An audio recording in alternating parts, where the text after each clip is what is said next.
Olá, como é bom, estamos de volta e eu gostaria de trazer a mensagem de número 74 de Romanos. Olha só, mensagem número 74, nós vamos encerrar hoje o capítulo 10, tá? Vamos ler do verbo 18 a 21 e o título da mensagem é O Novo Povo de Deus. Por favor, vamos lá, verso 18, abra sua Bíblia. Na carta que mudou o mundo, Romanos capítulo 10, verso 18, diz assim o apóstolo Paulo para a igreja de Roma. Fala assim, mas eu pergunto, ele está falando dos judeus, tá? Mas eu pergunto, eles não ouviram? Claro que sim. A sua voz ressoou por toda a terra e as suas palavras até o fim do mundo. Novamente pergunto, será que Israel não entendeu? Em primeiro lugar, Moisés disse, farei que tenham ciúmes de quem não é meu povo. Eu os provocarei a ira por meio de um povo sem entendimento. E Isaías diz ousadamente, fui achado por aqueles que não me procuravam. Revelei-me àqueles que não perguntavam por mim. Mas a respeito de Israel, ele diz, o tempo todo estendi as mãos a um povo desobediente e rebelde. Irmãos, é tão importante esses textos de Romanos, capítulo 9 a 11, principalmente no contexto que nós estamos vendo, né, esses conflitos todos no Oriente Médio, que já vem aí desde a década de 40, desde 1948. Se você estudar um pouquinho a história, você vai ver que os palestinos e os judeus na região da Palestina, eles eram povos irmãos, povos semíticos, descendentes de Sem, né? Povos que se davam bem, né? Ali, logo depois da Primeira Guerra, eles estavam sob domínio da Inglaterra. A Inglaterra houve o Holocausto nazista, a grande tragédia do povo judeu na Europa, e aí houve um clamor nas Nações Unidas e se criou o Estado de Israel, mas não se criou o Estado da Palestina. Ficou aquilo no papel, e isso foi trazendo conflitos ao longo dos anos, foi trazendo conflitos e guerras, né? Países árabes resolveram exterminar com Israel, teve a guerra dos 6 dias, teve a guerra do Yom Kippur, teve agora recentemente esse grande genocídio em Gaza. E o que nós vemos, né? Uma extrema-direita crescendo através do partido Likud, onde o território de Israel passou a ser mais importante do que tudo, né? Por isso, assentamentos judaicos, palestinos sendo praticamente expulsos da sua terra, genocídio, tudo isso, irmãos, para ir contra aquilo que Jesus falou lá em João capítulo 4, quando ele tem aquele encontro com a mulher samaritana. Ela pergunta, é aqui no Monte Gerizim ou é em Jerusalém que nós devemos adorar a Deus? Porque lá em Jerusalém está o templo do Senhor.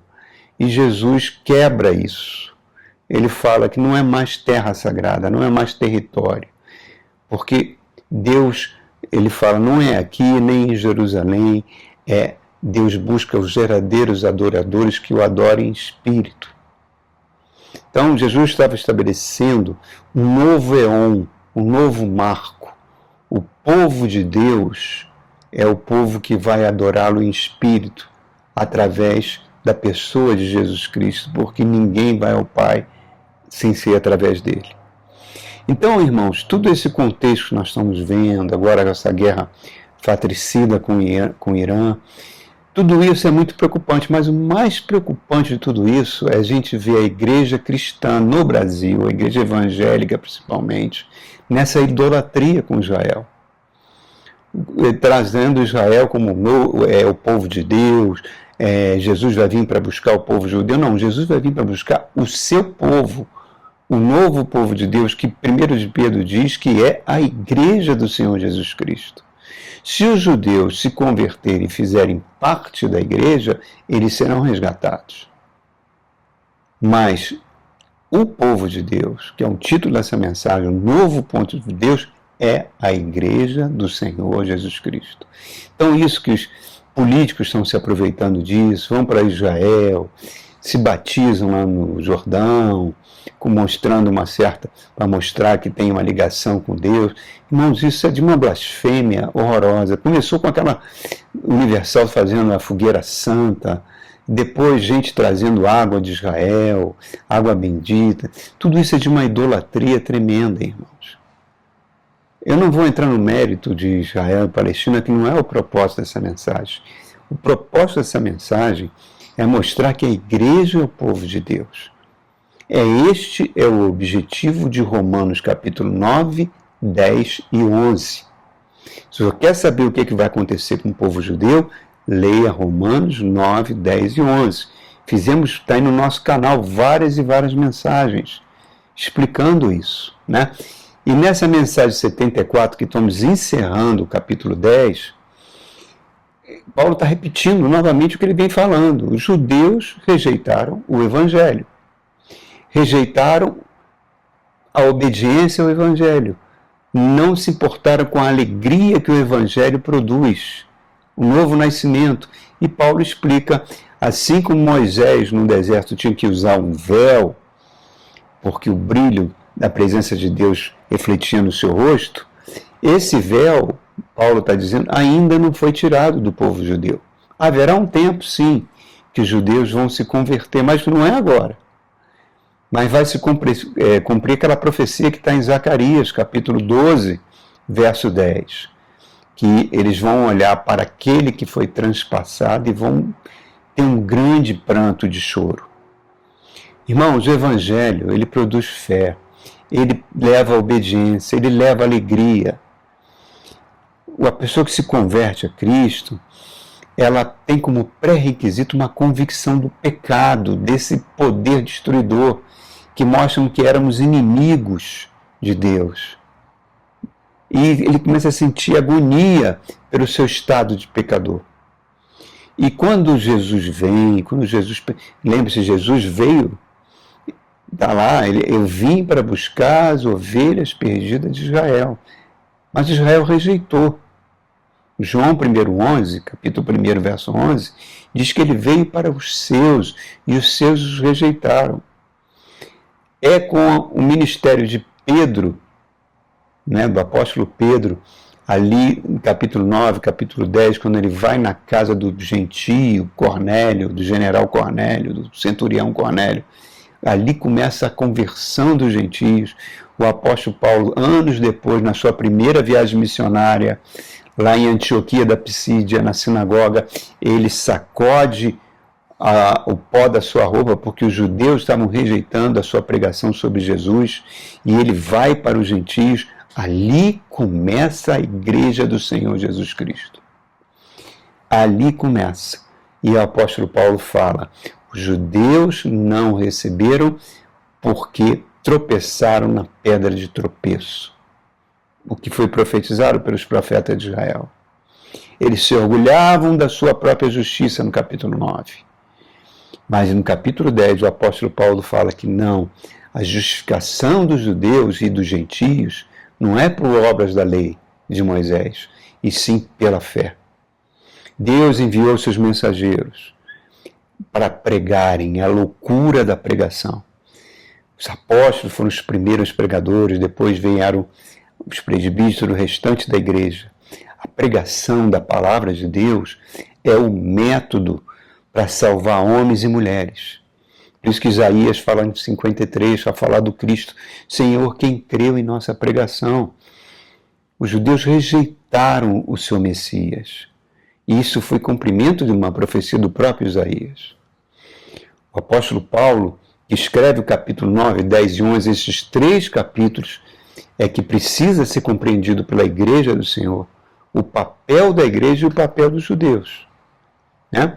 Esses 3 capítulos, escritos pelo apóstolo Paulo, que era um fariseu dos fariseus, a pessoa mais adequada para escrever sobre isso. E amava tanto os judeus que ele mesmo falou, eu queria me tornar amaldiçoado por Deus se eu conseguisse salvar os meus irmãos judeus. Mas eu tenho esperança que um dia eles vão se converter. Aí a gente fica, né? Por que os judeus não aceitaram o Cristo? Por que hoje muitos não obedecem ao Evangelho? Tá. E aí vamos ver isso que Paulo está falando aqui no verso 18. Ele fala, repetindo o que nós lemos, fala assim, eles não ouviram? Claro que ouviram. A sua voz ressoou por toda a terra, suas palavras até os confins do mundo. Ele está citando o profeta Isaías, ele está dizendo que a palavra foi pregada. Pregada, não há desculpa, tá? E não só Isaías, ele está citando aqui o Salmo 19, verso 4, que Deus enviou seus pregadores. Todo ser humano hoje não tem mais desculpa, porque o Evangelho foi pregado nesses 2000 anos. E Paulo tem a esperança que um dia eles se convertam, né? Então, o que ele está falando, que Deus, mesmo assim, testemunha o seu amor por nós, né? Com sol, com chuvas, com estações frutíferas, e Deus prega de si próprio na própria natureza. Romanos capítulo 1, ele mostra, só você vê as obras de Deus e fica perplexo, as galáxias, a natureza perfeita, o corpo humano, a inteligência de Deus por detrás de tudo isso. Mas a humanidade rejeita esse conhecimento, essa ignorância sobre Deus, e isso Paulo diz que é indesculpável.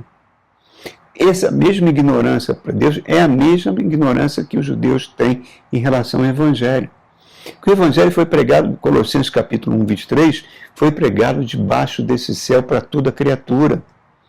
Começou ali no Pentecostes, quando o Espírito Santo vem, dos apóstolos pregando em várias línguas, línguas nativas das pessoas que estavam ali. A própria Bíblia judaica, a Torá, né, que tem a Torá, os Salmos, os profetas, a Bíblia que é conhecida como Tanakh, a Bíblia judaica, tudo apontava para Jesus Cristo. João Batista, o último dos profetas, foi enviado por Deus para pregar sobre Jesus, para preparar o ambiente para Jesus começar o seu ministério. Os milagres de Cristo, seu ensino com autoridade, sua morte, sua ressurreição, corpos ressuscitados, véu rasgado, trevas, centurião, terremotos, centenas e centenas de testemunhas, né? A transformação dos discípulos no Novo Testamento. Então, tudo isso, o Novo Testamento está mostrando que eles são indesculpáveis. Eles são indesculpáveis completamente. Então, irmãos, e isso se aplica ao dia de hoje. Milagres, diáconos, evangelistas, apóstolos. O próprio primeiro presbítero foi morto a pedradas por Estevão. As missões de Paulo, né? O ensino de Paulo não foi um ensino secreto, não foi uma escola de mistérios, não foi uma cabala judaica, não. É um ensino onde todos sabiam até os confins do mundo. As boas novas, o evangelho foi pregado. Então eles são indesculpáveis. No verso 19, ele fala assim, novamente pergunto, será que Israel não entendeu? Em primeiro lugar, Moisés disse, farei que tenho ciúmes de quem não é meu povo. Eu provocarei a ira por meio de um povo sem entendimento. É para o próprio Moisés. O próprio Moisés profetizou sobre isso. Então não foi falta de ouvir, né? Primeiro argumento, o apóstolo Paulo está falando, não foi falta de ouvir. Segundo argumento, o evangelho não é uma inovação. As escrituras já previam, os profetas já previam, né? Que Deus, ele citou Isaías, agora está citando Moisés, o maior dos profetas de Israel, falando que Deus ia provocar ciúmes no povo judeu, porque eles rejeitavam e os gentios iam aceitar o Deus na pessoa de Jesus Cristo. Em Oséias, o profeta Oséias, ele fala, chamei um povo que era não povo. E esse não povo, os judeus consideravam como goim. Goim pode ser traduzido aquelas pessoas que não têm alma, ou até como cães, irmãos. E Jesus veio para eles, Jesus veio para os pecadores. A igreja do Senhor Jesus, 1 de Pedro capítulo 2, diz que a nova nação é o novo Israel de Deus. São os novos sacerdotes de Deus. O reino de Deus, que estava na mão dos judeus, Eles tinham os oráculos, eles tinham os profetas, eles tinham as escrituras e eles tinham até o Messias que eles rejeitaram. Foi tirado da mão de uma nação e dado a um povo que não buscava Deus. Nós, um povo que não procurava o Senhor. Esse povo, os gentios, vai virar a nação santa, o povo peculiar de Deus, a igreja do Senhor Jesus. E o apóstolo continua no verso 20 e 21 falando o seguinte. Ele fala assim: Isaías diz ousadamente: fui achado por aqueles que não me procuravam, revelei-me àqueles que não perguntavam por mim. Mas a respeito de Israel, ele diz: o tempo todo estendi as mãos a um povo desobediente e rebelde. Irmãos, o povo judeu teve uma missão. A missão foi ir para ficar na região da Palestina, que era a terra que foi prometida a Abraão, para que a criança nascesse. O objetivo de Israel existir como nação foi para que Jesus viesse, cumprindo a promessa a Abraão, que em Abraão seriam benditas todas as nações da terra. Esse foi o objetivo. Satanás sabia disso e o tempo todo que destruía Israel. Você vê isso no capítulo 12 de Apocalipse. Contaminou o povo, né? Seus sacerdotes, seus profetas se corromperam num nível terrível. Deus puniu com exílio. Eles voltaram para a Babilônia, da Babilônia 400 anos depois. E se plantaram novamente na região da Palestina. Criaram suas seitas, fariseus, saduceus, zelotes. Foram mais zelosos em relação à lei de Deus. Paulo reconhece isso. Mas quando o Messias vem, os sacerdotes, os anciãos, recusam o Messias, matam o Messias. E a morte de Jesus foi uma morte necessária, porque a salvação foi aberta para todos. Jesus quebrou a parede de separação que havia entre judeus e cristãos. Então, Isaías está falando: fui reconhecido por um povo que não me buscava, que nem sabia nada a meu respeito. Né? O Espírito Santo conduziu Isaías a escrever isso e está conduzindo o apóstolo Paulo a escrever também sobre isso. Então essas falsas ideias que continuam até hoje, infelizmente entrando dentro da igreja, uma degeneração de uma heresia terrível sobre o plano da salvação, que ficam dizendo que o judeu é o povo escolhido de Deus, e que nós pegamos carona, isso é uma distorção, irmãos. É uma distorção. Os judeus tiveram a sua época, tiveram a sua missão, Jesus veio, agora todos, não há mais judeu, não há mais gentio, não existe mais parede de separação, todos aqueles que confessaram Jesus Cristo como seu Senhor e Salvador fazem parte da igreja que era conhecida pelos profetas como o não-povo. Os judeus achavam e acham até hoje que a nacionalidade deles é que vai salvar, que os gentios não têm nem o selo da circuncisão, mas o apóstolo diz que a verdadeira circuncisão se dá no Espírito, na mudança de mente, na metanoia. Então esse falso ensino sobre salvação que está entrando nas igrejas, que está misturando esse culto a Israel com política, né? Que é uma verdadeira coisa extremamente demoníaca, baseia-se naquilo que os judeus tinham no passado, onde eles se achavam que somente eles tinham o verdadeiro ensino. Que a Tanakh, a Bíblia, era deles. Os gentios eram ignorantes. Os gentios adoravam o sol e as estrelas. A filosofia grega era cheia de mitologia. Tá? Que os gentios têm necessidade de idolatria. Eles sempre falaram isso. E os judeus, por serem conhecidos como povo de Deus, os filhos de Abraão, estavam salvos. E Jesus mesmo falava: vocês não são filhos de Abraão, não. Vocês são filhos do diabo.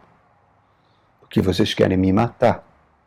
Então, quando ele está citando aqui no verso 20 que os gentios que não buscavam a Deus, acharam a Deus, Olha que coisa fantástica, né? Ele já tinha dito isso em Oséias. Ele já tinha falado essas mesmas coisas em Oséias. Um povo que não era não povo buscou. Tá?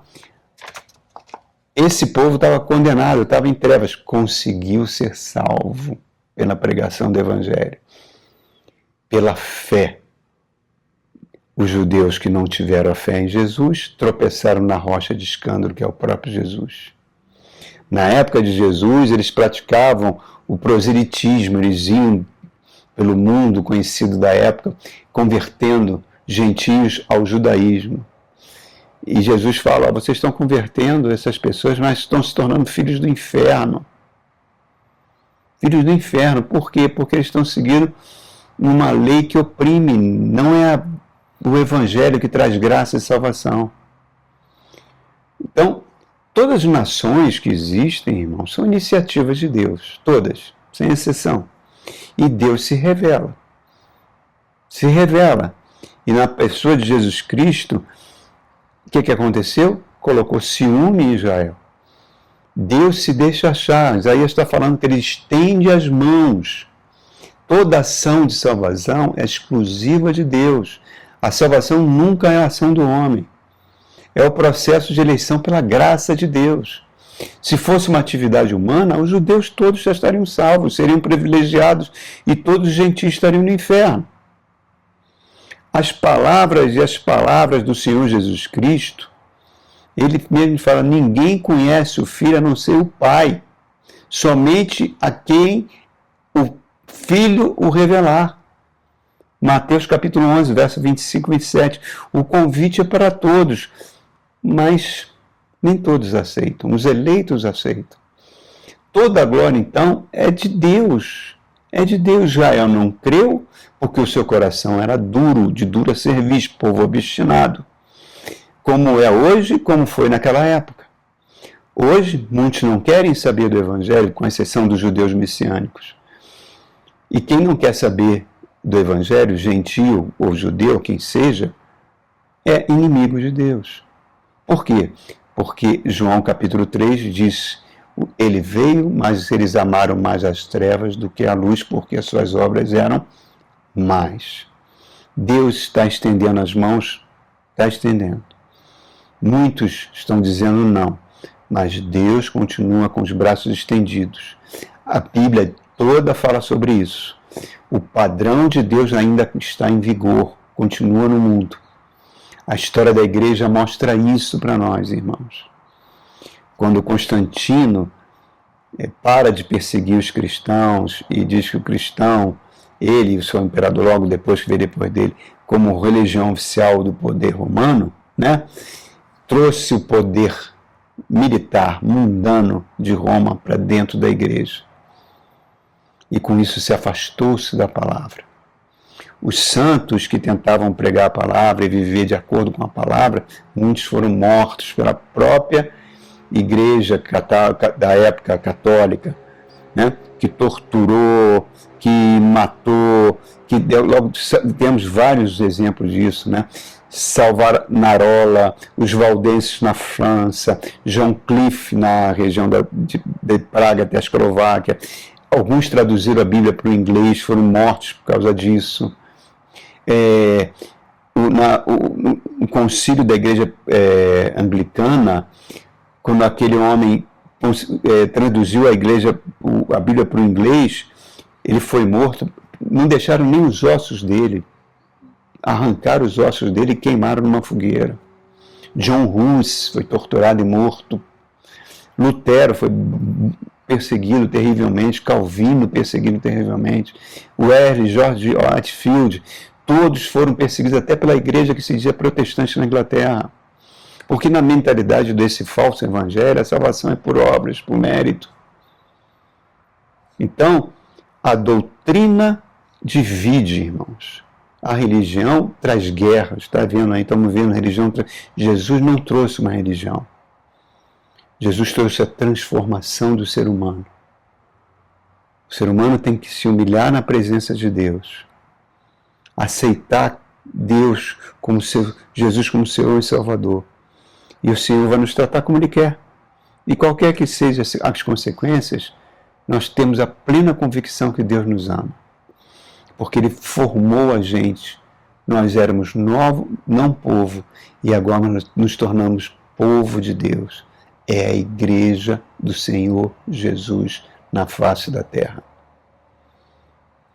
Não é a igreja da religião, é a igreja daquelas pessoas que estão sendo transformadas pelo Espírito Santo, novas criaturas, e estão ficando cada vez mais parecidas e semelhantes com Jesus Cristo. O Evangelho não mata, o Evangelho não persegue, o Evangelho não é racista, não é homofóbico, não é violento, não impõe armas. O Evangelho é salvação e poder de Deus para aquele que crê, que é transformado. Aprendei de mim, disse o nosso Senhor Jesus, porque eu sou manso e humilde de coração. Irmãos, os mansos herdarão a terra, os humildes de espírito verão a Deus. Que a gente não perca esse horizonte, não faça idolatria em prol de Israel. E aí eles consideram um racismo diabólico, chamam os palestinos de não povo, de demônios, de amalequitas da Bíblia, que precisam ser destruídos. Tudo isso não vem de Deus, vem do diabo. De Deus, irmãos, vem só o amor. O Senhor está de braços estendidos, esperando que você e eu e todos aqueles que aceitaram Jesus Cristo façam parte do novo povo de Deus. Judeus, não judeus, chineses, japoneses, africanos, não importa. Não importa. Entregue a sua vida a Jesus Cristo e faça parte desse povo vencedor que irá reinar com Cristo para sempre. Amém? Então essa foi nossa mensagem 74 de Romanos. Encerramos o capítulo 10. Próximo encontro vamos começar o capítulo 11. Que Deus abençoe você ricamente. Fique com Deus, irmãos.